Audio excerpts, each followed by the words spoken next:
السلام عليكم ورحمة الله وبركاته، مشاهدينا الكرام في قناتكم المفضلة، قناة يوميات مربي ضياء القلاوي. زي ما وعدت حضراتكم إن شاء الله بإذن الله تعالى في كل حلقة جديدة هنقدم لكم معلومة جديدة تكون بكم للأفضل. زي ما وعدتكم إن شاء الله بإذن الله سهل عليكم موضوع تربية الفراخ ده جدا، سواء ست بيت بتربي في البيت، سواء شاب عاوز يعمل مشروع، سواء أي حاجة. أي حد معاك مبلغ أو بتستثمره، فأنا هبسط لك الموضوع جدا لوجه الله تعالى، مش مستني أي حاجة وما أريد إلا جزاء من ربنا سبحانه وتعالى. هبسط لك الموضوع، خلو لك سهل جدا، أقول لك حاجات بطرق بسيطة. التربية هشرحها لك بكلام بلغتنا بلهجتنا، بدون أي مصطلحات علمية ما تخصكش في حاجة.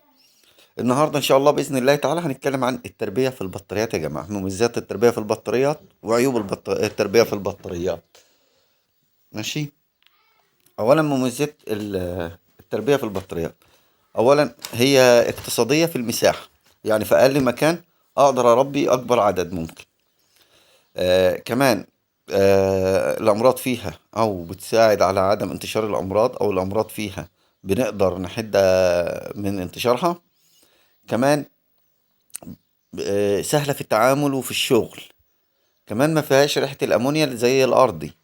كمان البطاريات ما فيهاش نفس الأمراض اللي موجودة في الأرضي. البطاريات يا جماعة من أحلى ميزة فيها إن فراخك كلها قدامك في أماكن صغيرة تقدر تتعامل معاها. بمعنى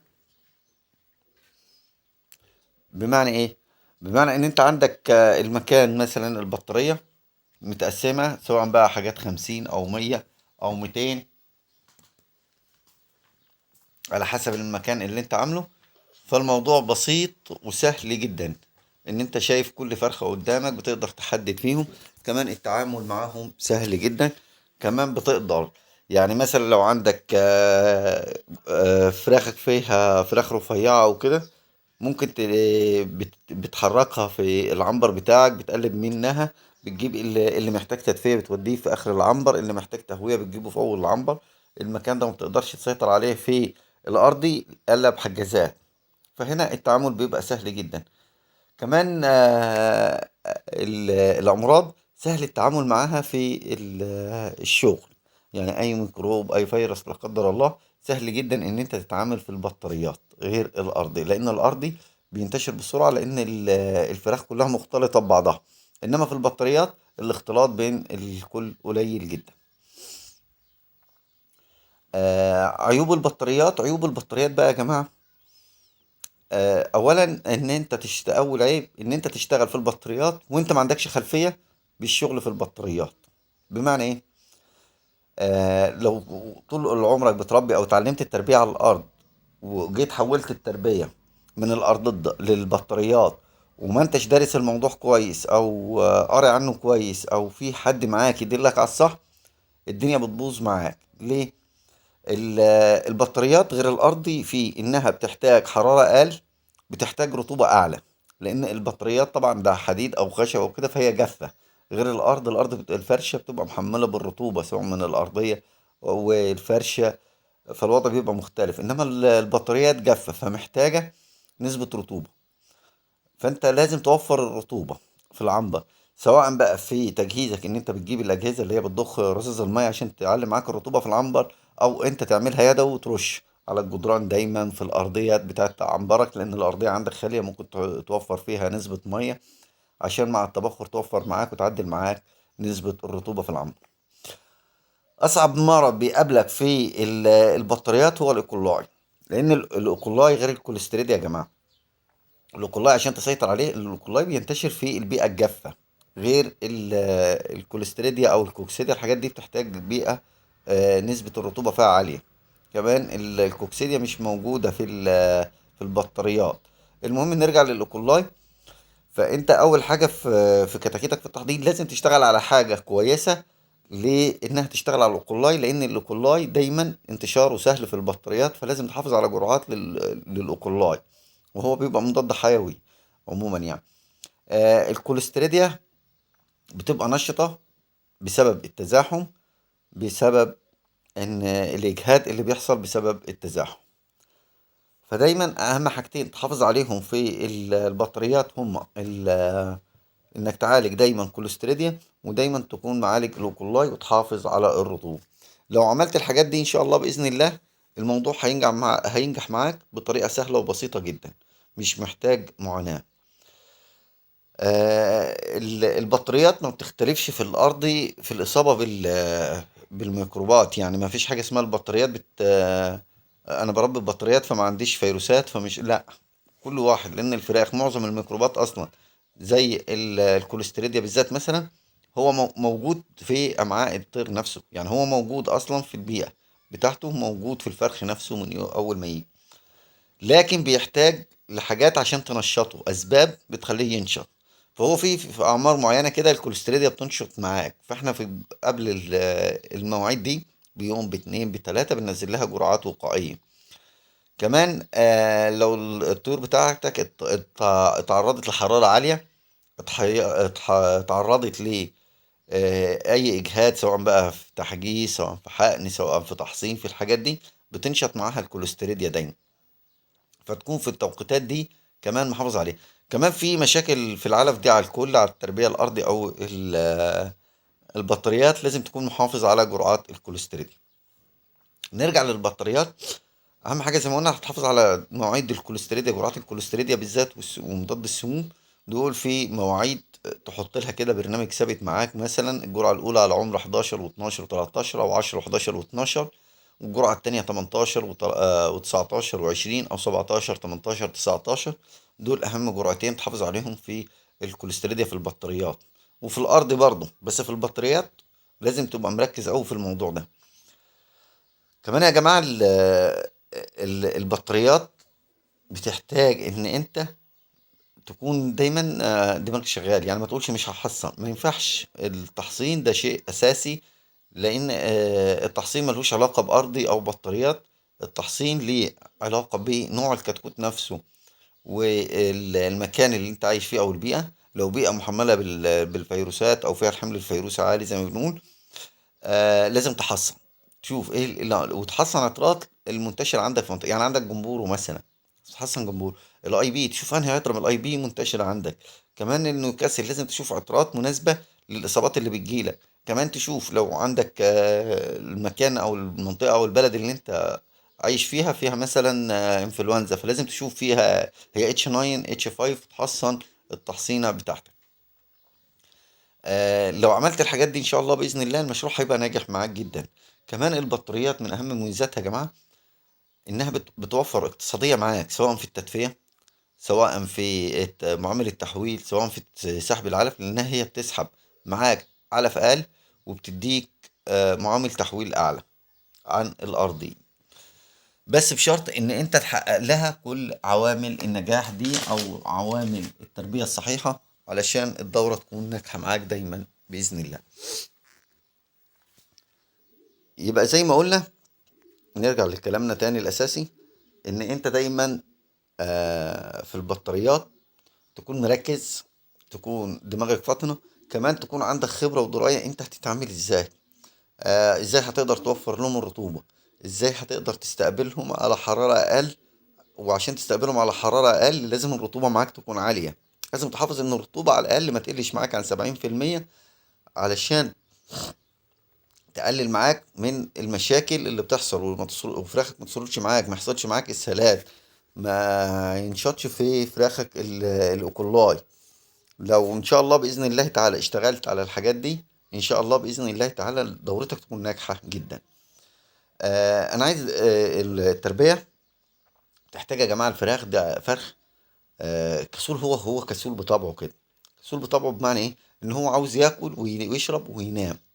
فانت دايما خليك محافظ ان انت على كل ساعة او ساعة ونص او ساعتين على حسب ظروفك، ان انت تحركهم عشان تحسهم على الاكل والشرب.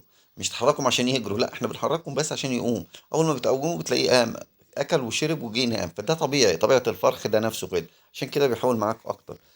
كمان ان بالنسبة للبطاريات، ان انت تدي دايما معاك، يعني مثلا ما تشتغلش بنفس طريقة الأرض.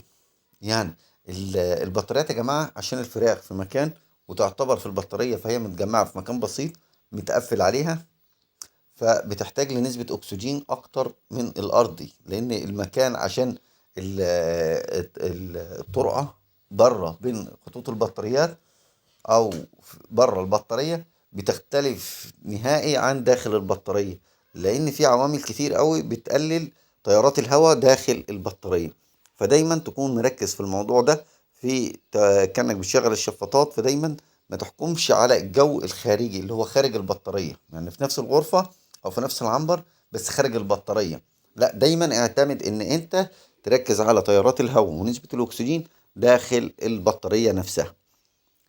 آه كمان طول الخط، كل الخط ما طال كل ما تيارات الهواء بتتحرك فيه بالصعوبة، لأنه بيبدأ فيه. فلازم أول حاجة أنت تعملها الخطوط البطارية بتاعتك ما تكونش راكنة على الحيطة من جنب فقافلة تيار الهواء، يبقى أنت كده مقلل التهوية بتاعتها في الأكسجين ودخول الأكسجين ليها. فلازم دايما تكون بعيدة عن الحيط، الحوائط أو الخط ما يكونش شابك في الحيط. لازم يكون في فاصل بينه ما بين الحوائط، اللي هو بيبقى ظهره زي ما بنقول للحوائط بالنسبة للعنابر اللي بتعمل خطوط. لازم تعمل فاصل بين ظهر البطارية والحائط عشان يسمح بمرور الهواء من الأمام ومن الخلف لداخل البطارية.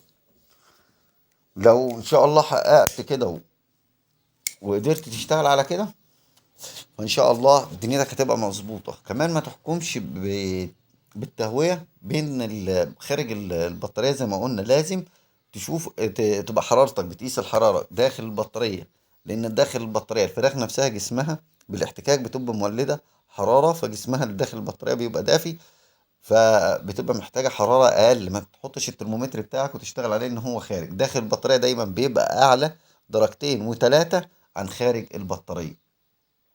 فانت لو الحرارة معاك بره موصلها 32 مثلا، تأكد ان هي جوه 35.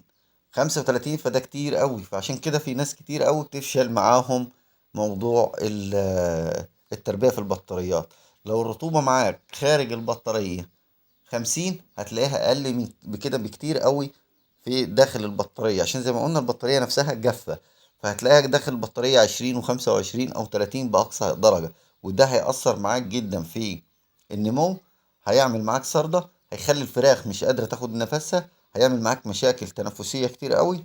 فأنت لازم تحافظ على الحاجتين دول، تبقى مركز إن درجة الحرارة داخل البطارية أعلى درجتين وتلاتة عن خارج البطارية، ودرجة الرطوبة داخل البطارية بتكون أقل بعشرين ل25، يعني النص بالظبط داخل البطارية عن خارج البطارية. فدايما تحافظ على معادلة التدفئة والرطوبة، الحرارة والرطوبة. وقلنا دايما لازم عشان تبقى الدنيا ناجحة معاك سواء في أرضي أو في بطاريات، يبقى الرطوبة والحرارة معاك يساوي 100 105. يعني لو انت شغال على الحرارة 30، لازم الرطوبة ما تقلش عن 70.